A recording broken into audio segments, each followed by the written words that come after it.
And for more NASA videos, hit subscribe.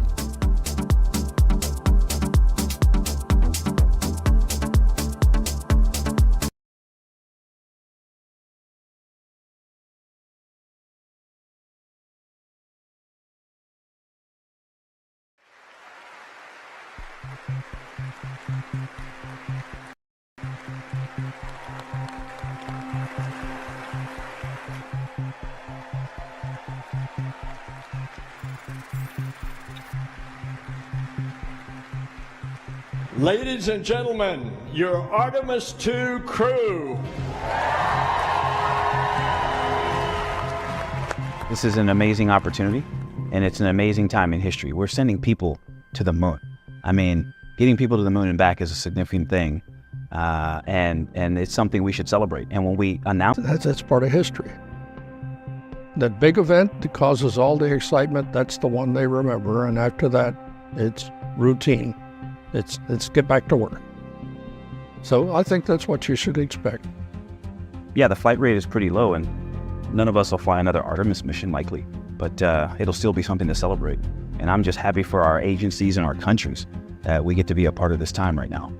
Why don't you just jump there and land? Because Artemis 1 was a success. You need a lander. It's not ready. The Orion capsule is how the humans will get off the planet, get to lunar orbit, and get back to Earth. And that's the part we'll test on this mission. But the lander will be built by SpaceX. Starship is at least one of the landers that the United States is going to build. And that is what will take humans back down from lunar orbit to the surface of the moon. The people who go on that first ride out around the moon are going to get a heck of a view, but they're not going to land. A lot of that will require Musk's SpaceX.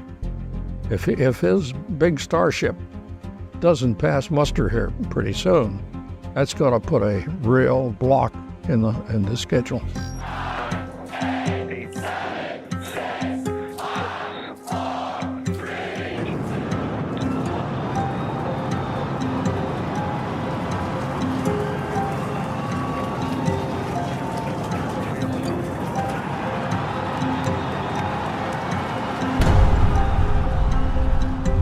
Obviously, they still have a lot more work to do. There's some challenges there that they're going to have to work through. But what I would tell you is, we have multiple approaches. This isn't just a one-shot wonder. We're using different rockets, different infrastructure, different partnerships. And I think it's a smart approach.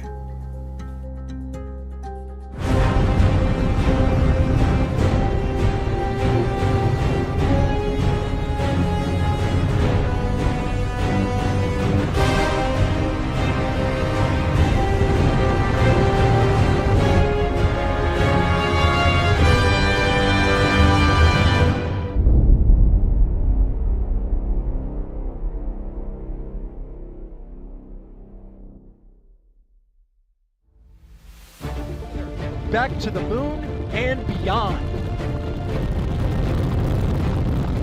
Overall, it's incredible how everything was so successful and how all of the systems performed like they should have.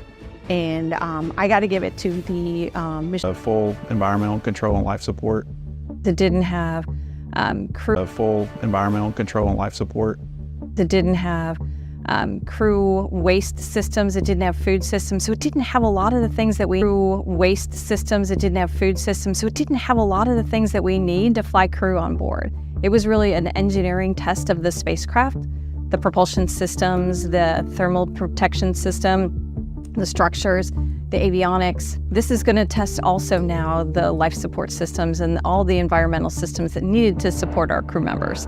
We absolutely have lessons to work on. We have a lessons learned process going on right now that culminates from top to bottom. And we have a couple things that we're working on there, a couple boxes that operated a little bit differently than we expected, never put the mission in jeopardy or missed a flight test objective.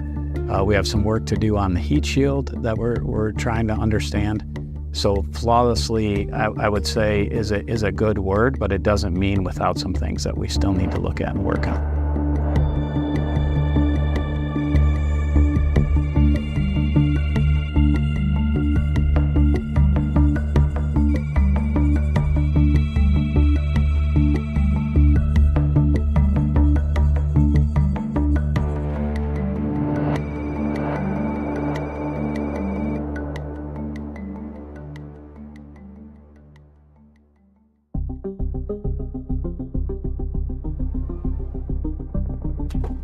Splashdown. Orion, back on Earth.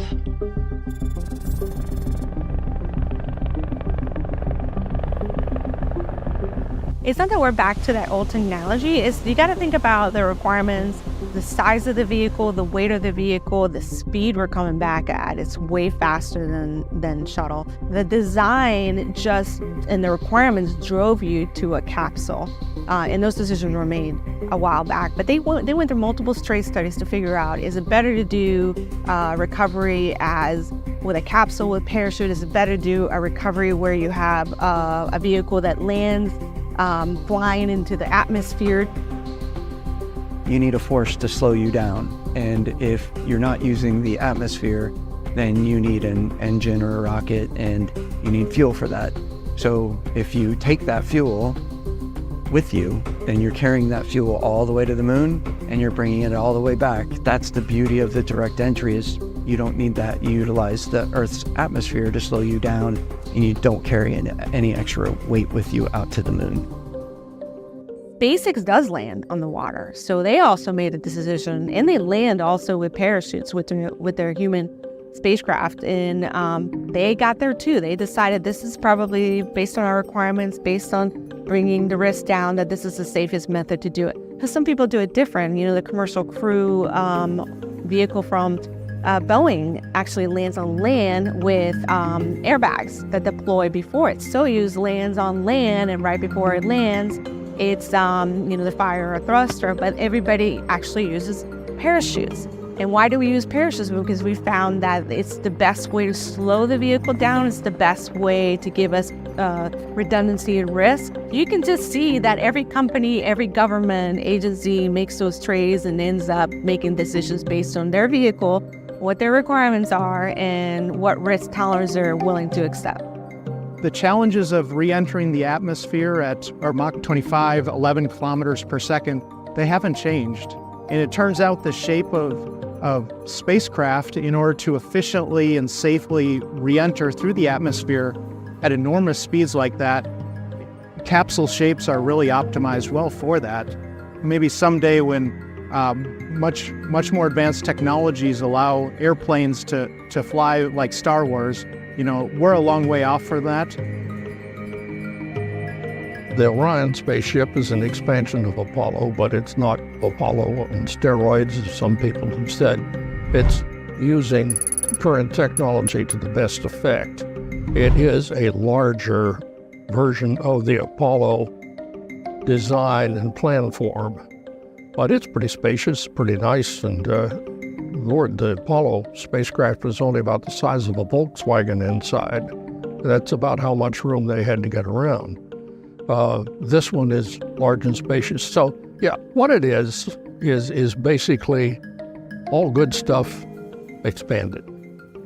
I would say it's a very large SUV, perhaps. It's about 16 and a half feet at its widest point of the cone. Inside, there's around 320 cubic feet of living space, so around 80 cubic feet per person. So, yeah, imagine going on a long-haul road trip in a very large van. It's bigger, heavier, more capability to carry a crew. So Apollo had 3, we're carrying 4 crew members. We can, for the further, the Artemis 3, 4, or 5, the intent is to be able to carry 100 kilograms back from the lunar surface. Apollo started at maybe 20, 23, something like that, and ended up in the low 100s. So the capability to return science is pretty impressive with this Orion vehicle. Compared to those early spacecraft like Mercury, Gemini, and Apollo, I think today's astronauts will feel it's a lot more roomy. They have a long mission to fly, a couple weeks out to the moon and back, and so as part of their health and comfort, you want to provide that space where they can be most efficient at the jobs they're asked to do. Looking at the cockpit itself, again, those old spacecraft had switches everywhere, hundreds of switches and dials in order to manually operate the systems. But with the software we have and the computers, we're able to automate that and collapse the control system to a much more concentrated and inefficient layout. So I would compare it more to like a modern commercial airliner than one of those old spacecraft. Starting at the top with the windows, the commander and pilot will sit side by side, and they have windows that allow them to look out. For example, when they need to rendezvous and dock and see the spacecraft they're approaching, they're able to look at both the instrument panel that's in front of them, as well as the windows that allow them to see outside.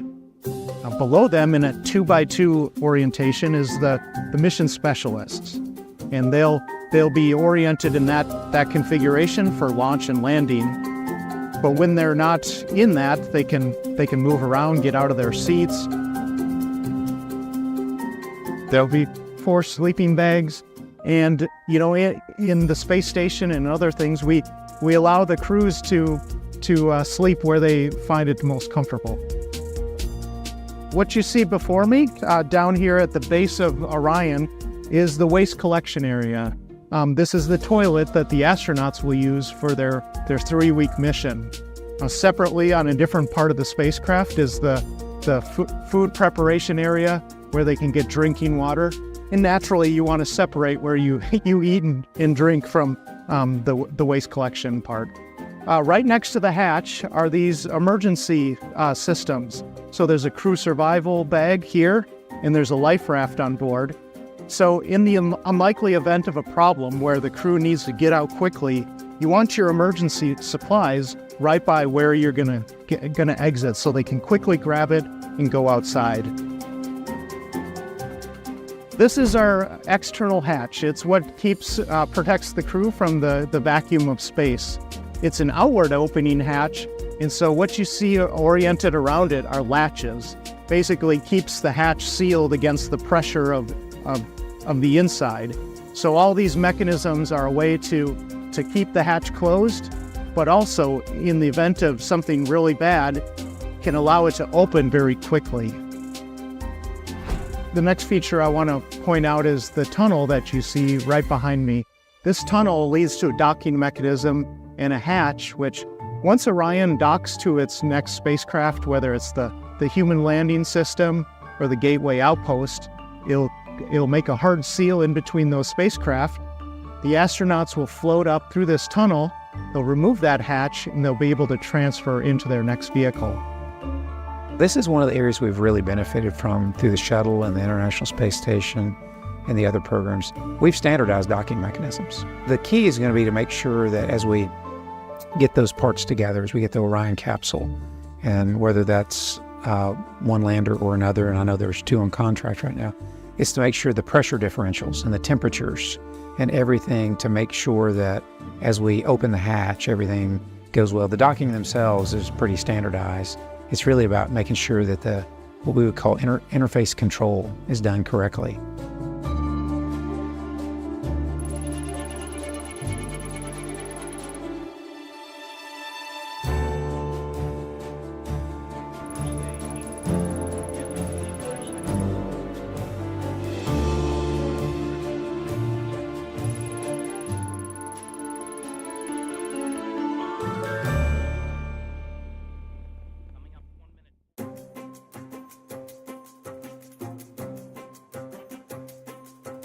On Artemis 1, fully autonomous mission control was operating the spacecraft from Houston. So on Artemis 2, we are going to take all of that into the crew's hands and make sure all the backup systems, the manual systems, work the way they should. So if we ever have an anomaly on future Artemis missions, we already know the crew knows how to maneuver the vehicle. They know how to work the communication systems, pointing, get the optical comm system up and running. We know how to configure the cabin. So this will actually be a fairly manual hands-on flight. The mission itself is different because we want to do some things in a highly elliptic orbit before we commit to go to translunar injection. So there's about a 23.5-hour orbit that we place the spacecraft in to do checkouts of the ECLS system, environmental control and life support, to make sure that the ECLS system can support 4 crew members, and they'll be doing exercise and trying to stress the ECLS system in that 23.5-hour orbit. We'll also do a proximity operation where we have the crew members manually pilot the Orion spacecraft. We will have separated from that stage, and we'll do a docking maneuver around the spent stage. So it's really intended to ring out new capabilities that we didn't do on Artemis 1. Whatever we learn from that, then they'll take those lessons and pull it in for our mission on Artemis 3. And once we get past Artemis 3, I really do believe the rest ones will be they could be as fast as we want them to be. Ultimately, we need to get to a cadence that we're flying at least once a year, right? And that's on this. Recognize that there'll be a lot of other rockets that will be flying and staging things in space and all that. So we're not dependent on a cadence of flying every few months of a large rocket like this. And I think that's important too. It's a big rocket. It's intended to send big things deep in space. We actually have hardware right now through Artemis 7. We have contracts through Artemis 9.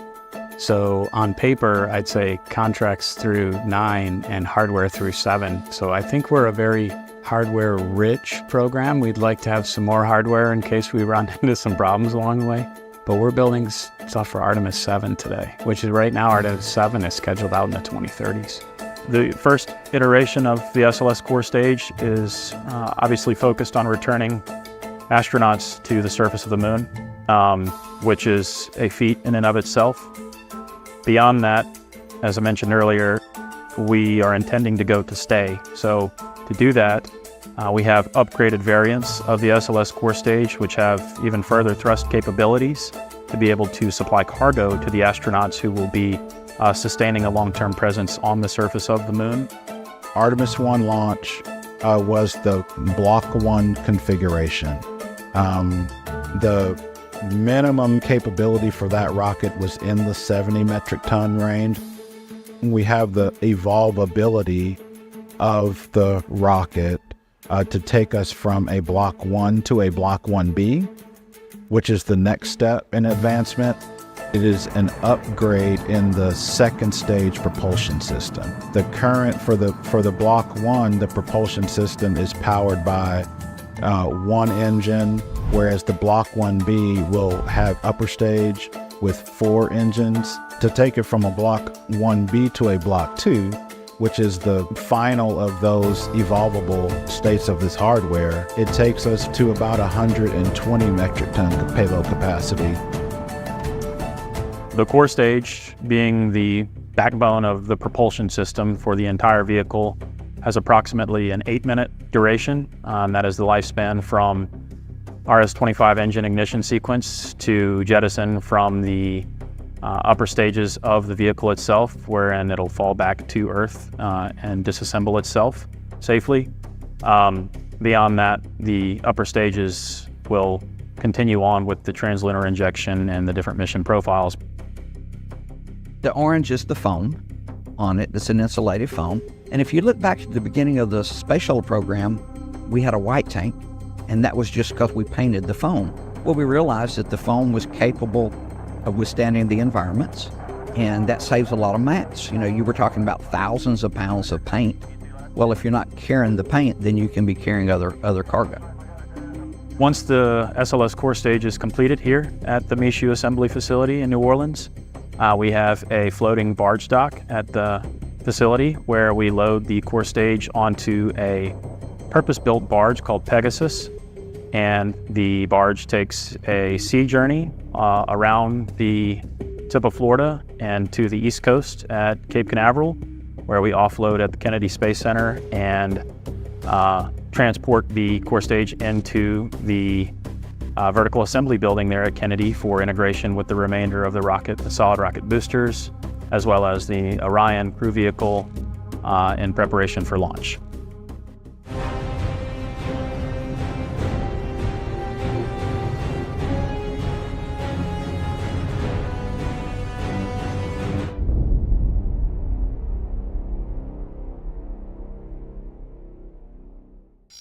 Well, this is the spacecraft that's used to take men down to the lunar surface. And it's docked to command module. I went up to Grumman and took a course in the engineering of the lunar module very early on in the game. First of all, remember that Grumman built Navy fighter planes, things that don't land on decks, they crash. And the lunar module was built every bit as strong as any of their fighter planes. The framework, once you saw inside it, was amazing. The supporting structure went around like ribs, and the thing was really built to take punishment, but it was never built to fly in an atmosphere. So all they did was, once they got the structure, then they just hung sheet metal on it to cover it up. If you look back at the Apollo landers, they were small, more fragile, and limited time on the moon. The landers that the Human Landing System program is working with contractors to build are those that are more sustainable, long-term, larger, more massive, and they are expected to be launched on other rockets and not concurrent with the crew.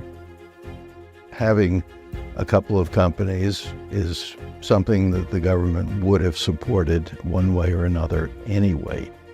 Having them build it up on their own, the very wealthy entrepreneurs, it's sort of unique.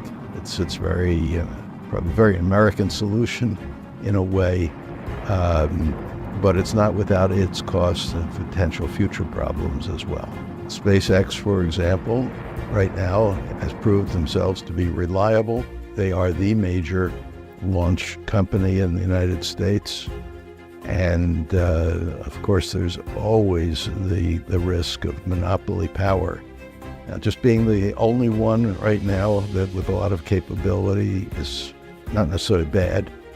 Let's see how competition and the situation develops over time.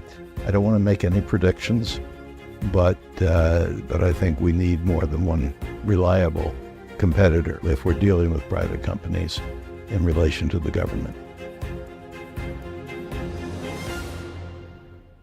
We have 2 contracts for human landers right now. We have one with SpaceX and one with Blue Origin. We certainly picked SpaceX based on their plans and their capabilities. We have a number of major milestones they have to take crew up to International Space Station. And at the time, early on at that award, I would say NASA wasn't really sure who was probably going to be successful first. And we feel like this is a very similar path. We believe both will be successful, and we just want to make sure we have somebody at the earliest time possible. We don't have other plans, we don't have other budgets, we don't have other work going on in parallel. Our plan is to land with hopefully both of those contractors, and if it ends up being one of them, then that's who we'll go with, and we'll work with our schedule to adjust for it. But those are our only plans right now for landers.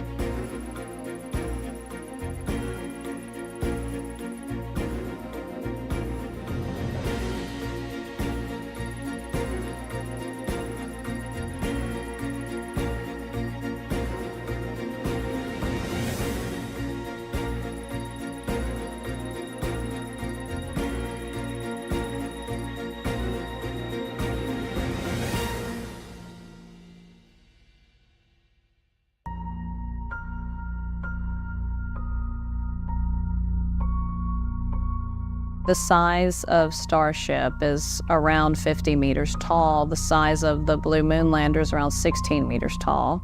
The Starship has an elevator mechanism for the crew to descend to the lunar surface, whereas the Blue Moon lander has a ladder, more traditional and what we're used to seeing.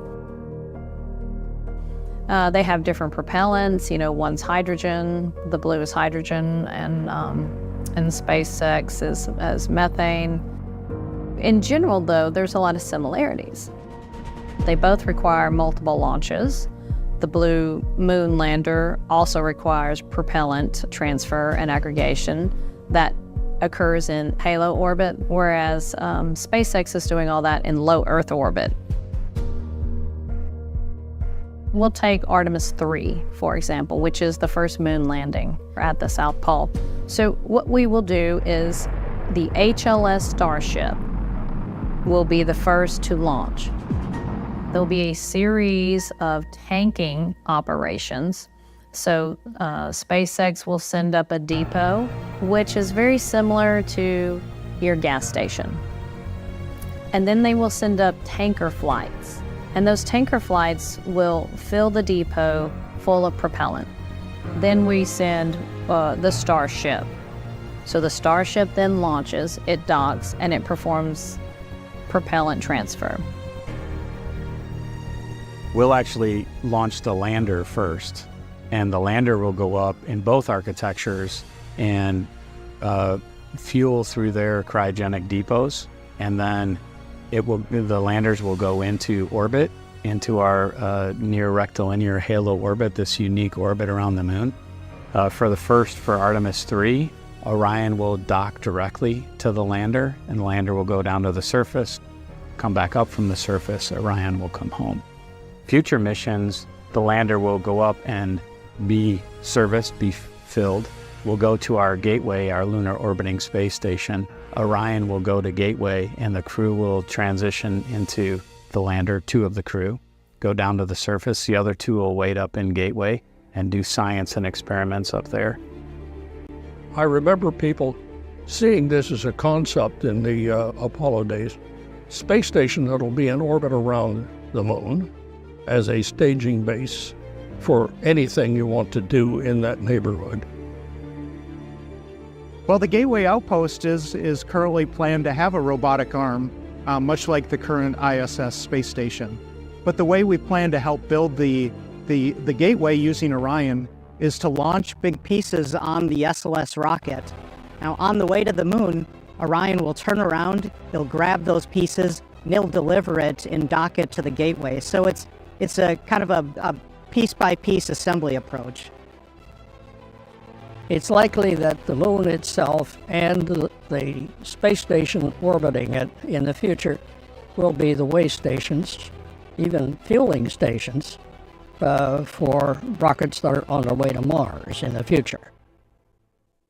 That's another research platform outside of the Earth's magnetic field where we can really begin to study that deep space environment.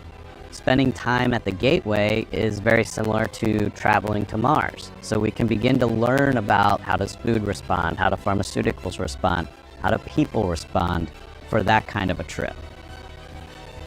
It's maybe a 6-month transit out to Mars, let's say best case.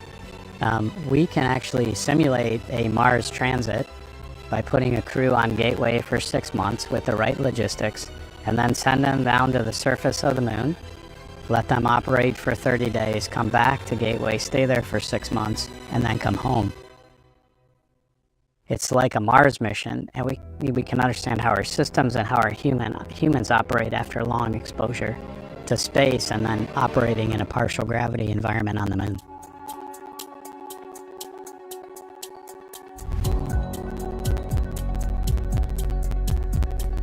Living in low Earth orbit on the International Space Station has taught us much about how the body responds to that. For instance, we learned that for longer stays in orbit, there are impacts to bone density and muscle retention. And if you ask someone to be in space for a long period of time and then start doing jobs, maybe on a surface of the moon or maybe even Mars at some point, we have to understand how their bodies responded to the time and space and what we can expect them reasonably to do once they're on the surface. For the Artemis missions, our crew members will use different environments than they use just for the space station. So we'll probably still use the neutral buoyancy lab, but this time instead of for microgravity, we'll use it for 1/6 gravity, which is the lunar gravity. And we'll do that by adding additional weights to the suit to weigh you down on the bottom of the pool to mimic what 1/6G might feel like.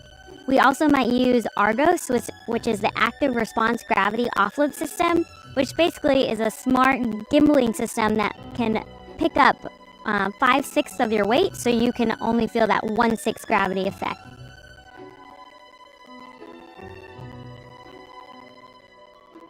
There will be geology training, whether that astronaut's background happens to be in geology or another science, or it happens to be from a different area. We've got fundamentals training that we've already started giving to folks in the astronaut office, and definitely those kinds of field trips where you're practicing looking at Earth geological features and choosing what to sample and how to sample it using the tools that they'll have on the moon. Yeah, I've actually been to the place where they train the Apollo landed missions. It's in Flagstaff, Arizona. So it's geologically active from a geological time frame. So that's where they'll learn how to use the hammers and the scoops, how to recover with the full suit on, how to recover a rock without tipping over. So it's going to be very different training for them. Now, there is no perfect example of the moon here on Earth. The only place that's identical to the moon is the moon itself. But we can begin to show them the types of features that we would expect them to encounter on the moon. All of it is just to give them as much background knowledge as possible so that when they get there, they can go do that work and they're not caught off guard by what they're seeing. So Apollo was trained in this facility, but all of that equipment has been sent out to museums, and so we don't have any of the computers or the mop-ups or the simulators left in this building. Everything is from scratch. This simulator specifically is for the training of the entire team as well as the crew. It's scalable so that it can be focused on specific events, or it can train the entire scenarios from ascent to lunar transit, and then as well as entry. For Artemis 2, which is primarily focused on SLS and Orion, the crew gets training on how to monitor the launch and respond to any contingencies that happen during that time. Once they're on orbit, they need to interact with the vehicle, understand what the software is doing, when they might need to intervene and be a part of the process for those operations in space. Of course, they need to learn. Be waiting for the crew once they get there. Dust ended up being more of a significant problem in the Apollo program than it was initially thought to be. So the lunar dust is very sharp, so it's like minuscule glass pieces because there is no erosion features on the lunar surface, so there is not wind that's making that dust not be nearly as abrasive like we're used to here on Earth. They took their suits on and off inside their living habitat. So we recognize that there is the possibility to bring a good amount of dust into your living environment. In later Apollo missions, they began reporting that was irritating to them. But they couldn't get down to the surface to work with tools because their spacesuits weren't built to have that mobility in mind. Because you don't want to have some of those hard components in your suit when you're coming back to Earth and landing in the ocean, and that hard impact, you need your suit to protect you. So now we have suits that are optimized just for that EVA function, and so we can have more mobility. So the suits that are going to be built for the Artemis mission are going to have more mobility than Apollo. So they're going to be able to walk easier, kneel, squat, be able to do the geological science tasks that they're going to be asked to do during that mission more effectively and more efficiently. One of the big things about the Apollo missions and the Apollo spacesuits in particular is those suits were all custom for crew members. And they were specifically built for just those crew members and backups in mind. So there's usually 5 suits made for each seat, is what they said. So you had, for the current flight crew, a training suit, a backup suit, and your flight suit. And then your backup crew also had a flight suit and a training suit.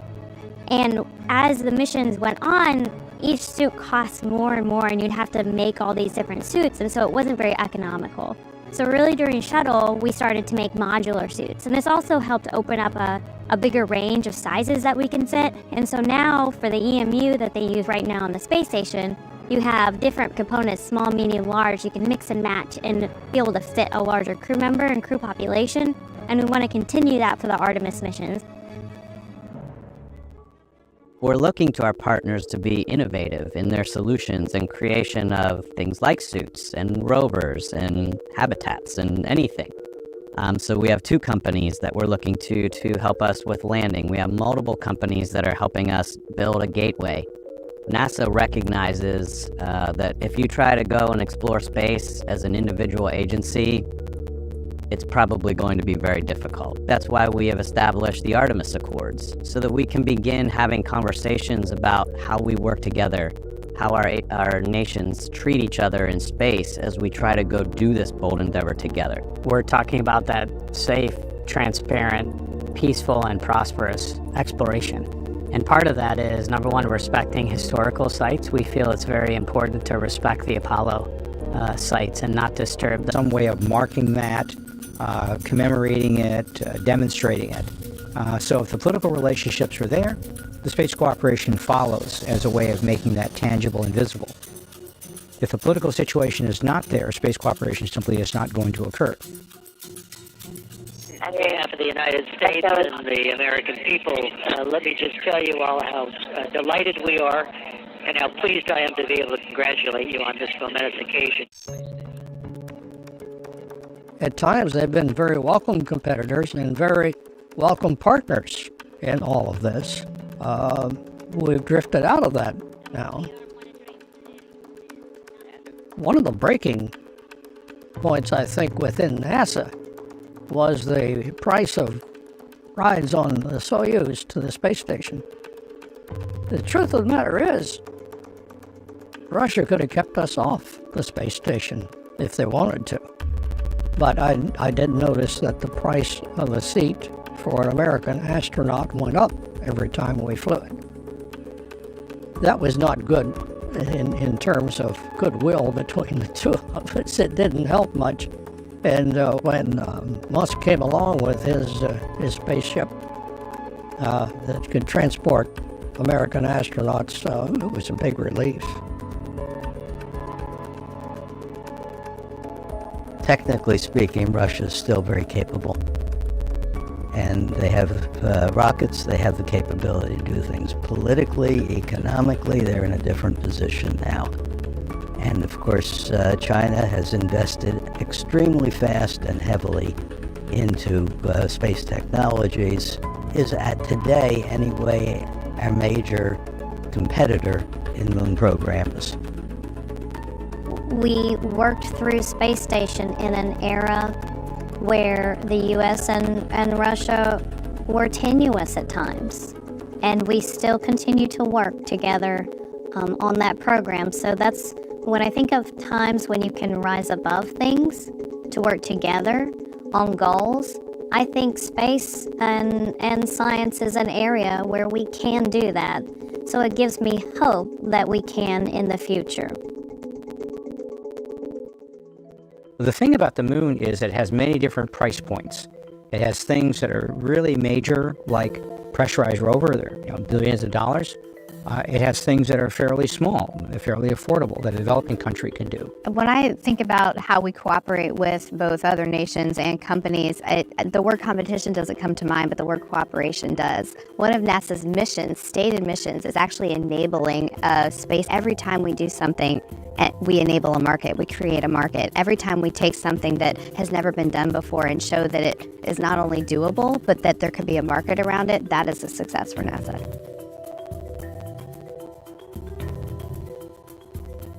It's always fun to think about the future, right?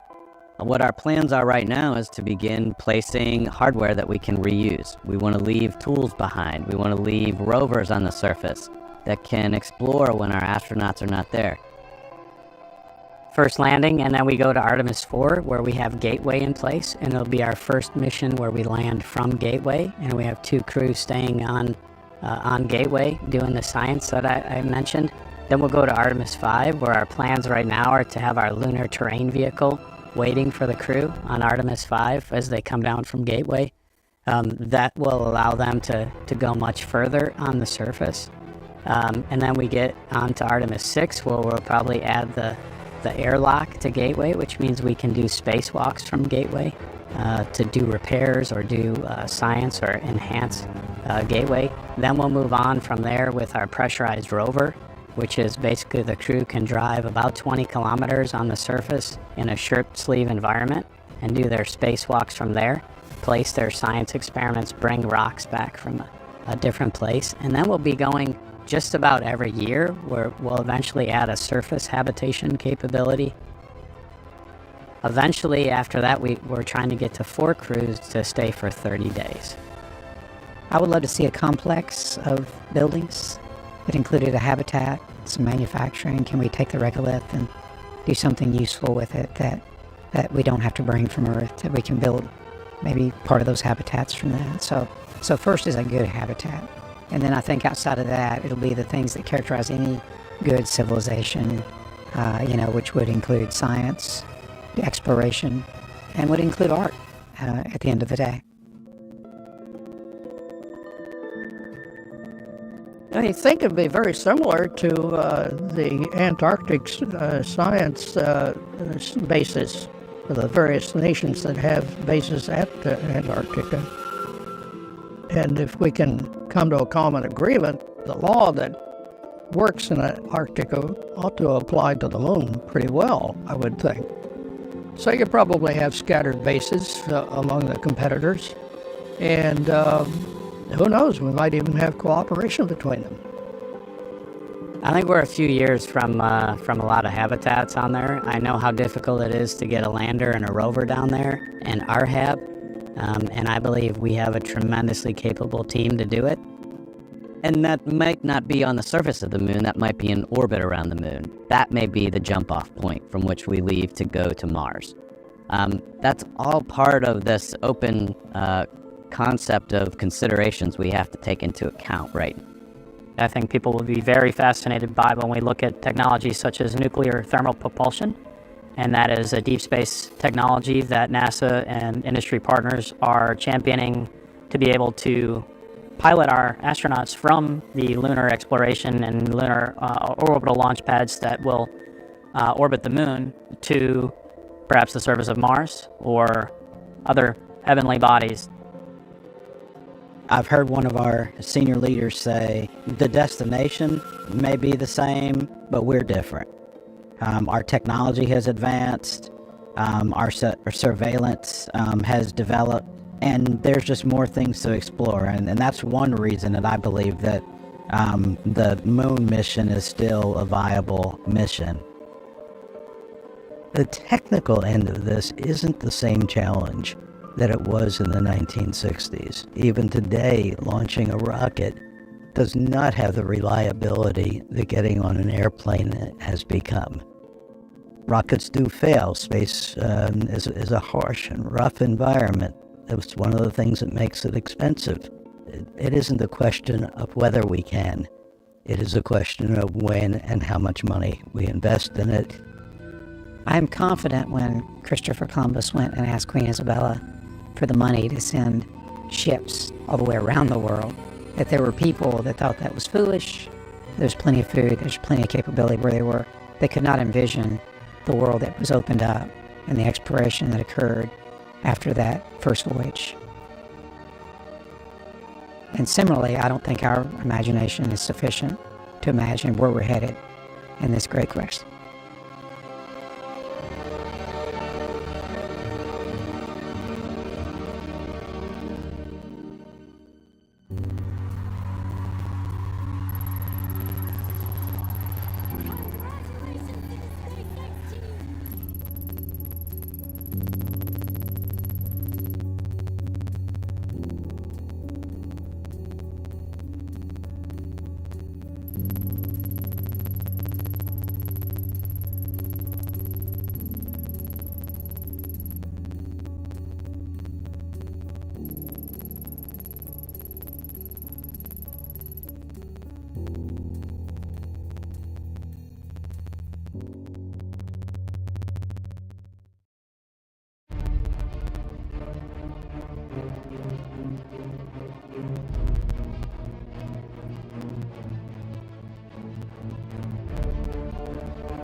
mercilessly. You take a look at Skylab, which was the hollowed-out third stage of a Saturn V rocket, and the front door was a Gemini door. The only thing of really original construction on Skylab was the solar observatory attached to the nose. The rest of it was known technology that came right out of the warehouses. NASA doesn't just stand by itself in projects. It has all kinds of people working on what-ifs.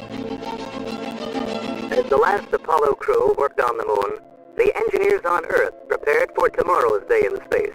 I have a model here of the space shuttle.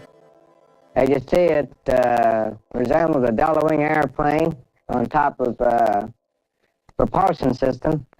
System is going to be designed so all of the costly parts are reusable. There were a lot of concepts being considered for the reusable space plane. I think even von Braun had some thoughts about that. So it did, and as NASA transitioned after Apollo ended, we transitioned into the shuttle and then launching for the first time in '81. The Soviet Union went in a different direction after the loss of the Moon and the Apollo program. They focused on long-duration space stations because they had relatively inexpensive rockets to go to and from the station. The United States wanted to try to lower the cost of launch and to have more reusable vehicles, which led it to build the shuttle. There's a number of things one can talk about the shuttle, and a number of promises that some were achieved and many were not. But it was an effort to make space more routine.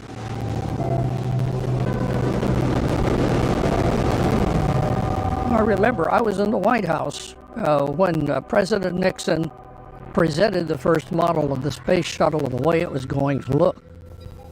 He did a ceremony, and it was clear that the space shuttle that was intended to be the support for the space station, as it eventually came to be, had no job at that time, because the space station was a long way off, and they were not going to do the two at the same time. Budgetary problems, were immense. And so Nixon simply said, well, find jobs for it to do. Then it became a space truck, and it did some marvelous stuff.